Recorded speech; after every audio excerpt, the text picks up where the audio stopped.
Okay, we're talking today about cultural relativism, and one thing that's important to keep in mind about cultural relativism is that it is within the subject matter of ethics, not social science. So cultural relativism is not a theory within anthropology or sociology. It's not a theory which says there are differences in what cultures approve of and disapprove of, or that people in different cultures disagree about what is right and what is wrong. It's not that sort of theory. It's a theory in the field of ethics. It's a theory about what it is for an action to be right or wrong. So in ethics, we're concerned to find some general truth like this: an action is right,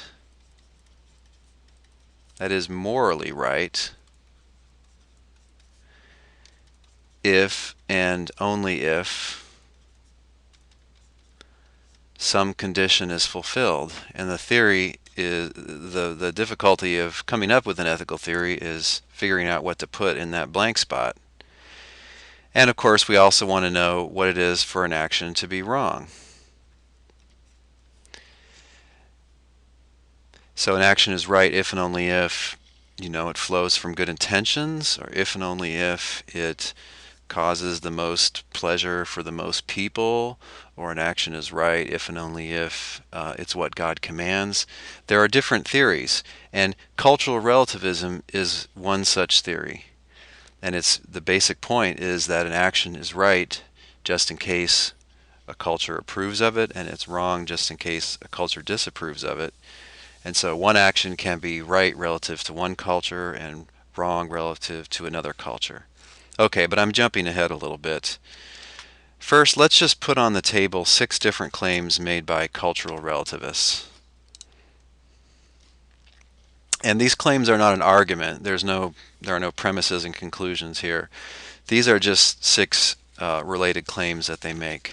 First, different societies have different moral codes. In other words, they differ somewhat in what they approve of and what they disapprove of. Second, there is no objective standard that can be used to judge one societal code better than another.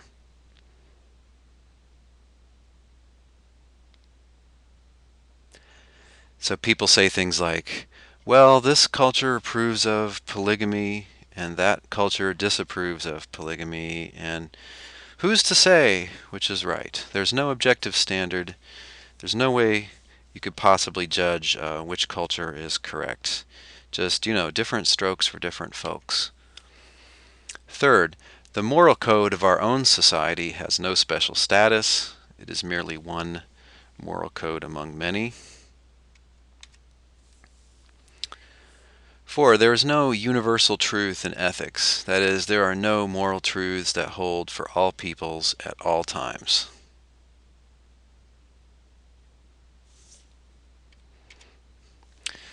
Fifth, the moral code of a society determines what is right and wrong within that society.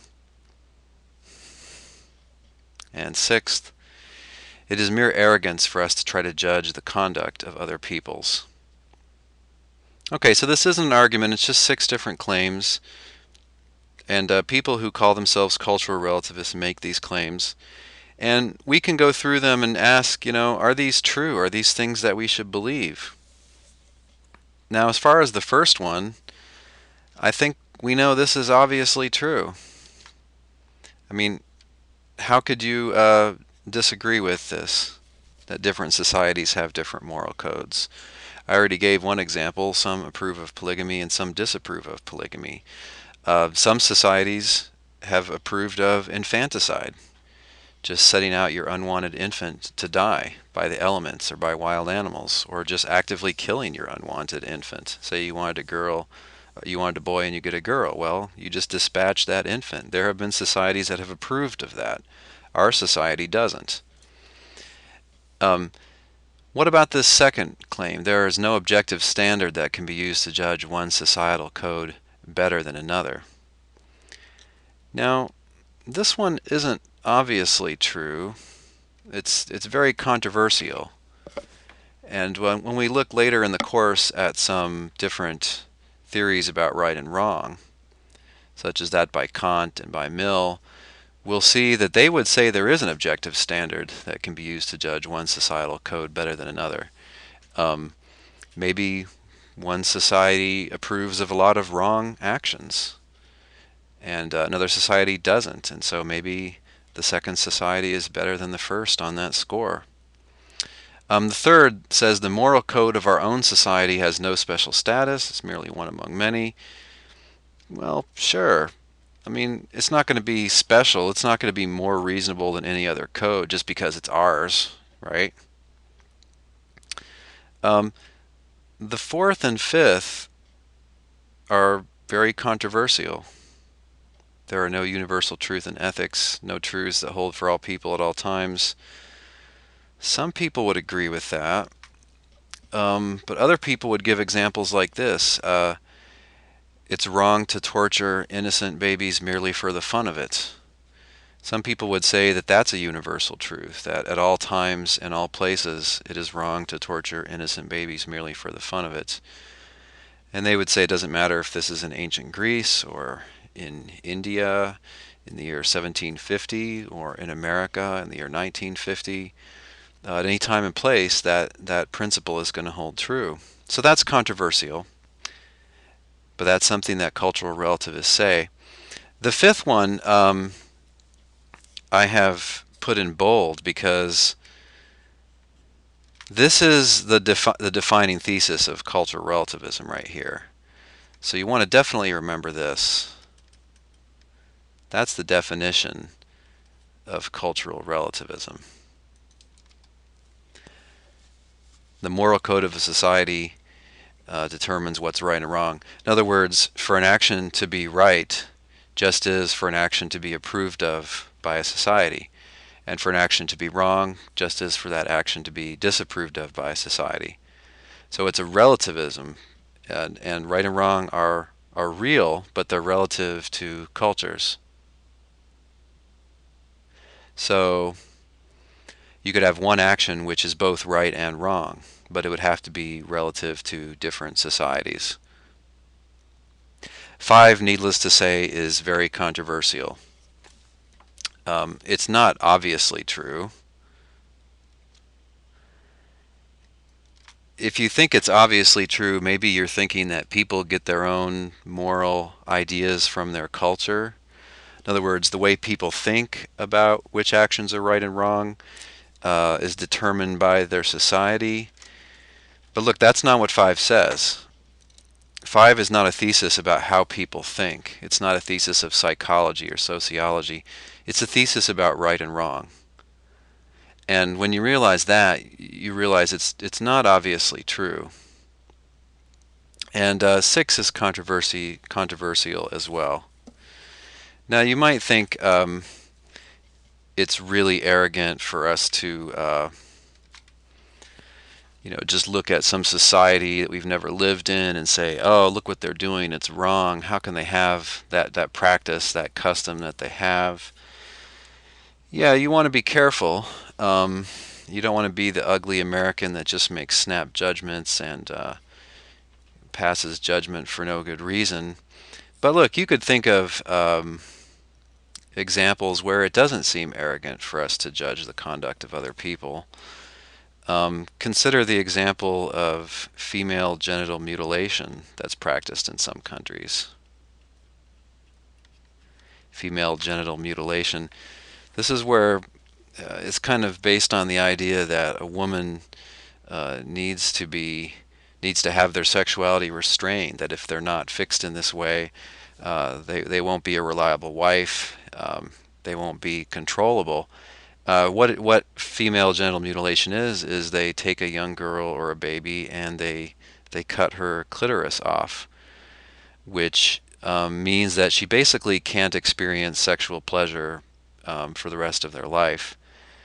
Okay, so on the basis of a strange and irrational view about women and their sexuality, you're going to mutilate a little girl without her consent and deprive her of a lifetime of sexual pleasure, it doesn't seem arrogant to think that that's wrong, and that it's a mistake for that culture to approve of that. So my point is, 6 is not obviously true. Or what if, the practice that we're considering is, Nazis persecuting Jews? Jews are to blame for all the ills of the world, so we're going to round them up and kill them. Now, is it really arrogant for us to say they shouldn't approve of that, and that they're approving of something which is objectively wrong? It's not obvious that it is arrogant at all. Okay, so these are 6 claims that they make, and of course, the real issue is, what are we going to make of this? What reason is there to believe that claim number 5, and what objections to it are there? So when we evaluate cultural relativism, we're trying to decide what we're going to make of this, really. Okay, let's keep going. Now, this is pretty much the only argument that people give for cultural relativism, and it has one premise. It says that different cultures have different moral codes, and it has one conclusion: therefore, there is no objective truth in morality. Right and wrong are only matters of opinion, and opinions vary from culture to culture. Now, when we evaluate any argument, we have to ask 2 questions. I mean, ultimately, what we want to know, is this a sound argument? And the first question to ask is it a valid argument? And consider the definition of validity. An argument is valid just in case, if the premises are all true, then the conclusion would have to be true. And this argument isn't valid. Right? 2 does not follow from 1. Just because different cultures have different moral codes, it doesn't follow that there's no objective truth in morality. So it looks like it's possible for 1 to be true and 2 to be false, and that means the argument is invalid. So it's not valid, but then sound just means that it's valid and the premises are all true. So it's not valid, therefore it can't be sound. Now, this doesn't mean that cultural relativism is false. This just means that the one argument that people usually give for it does not support cultural relativism. So this argument doesn't seem to support our premise 5, which is pretty much the same thing as the conclusion here. And it's hard to come up with any other argument that people would give for it. Sometimes they think it's just obviously true, and as we've seen, the definitional claim of cultural relativism isn't obviously true, even if it is true.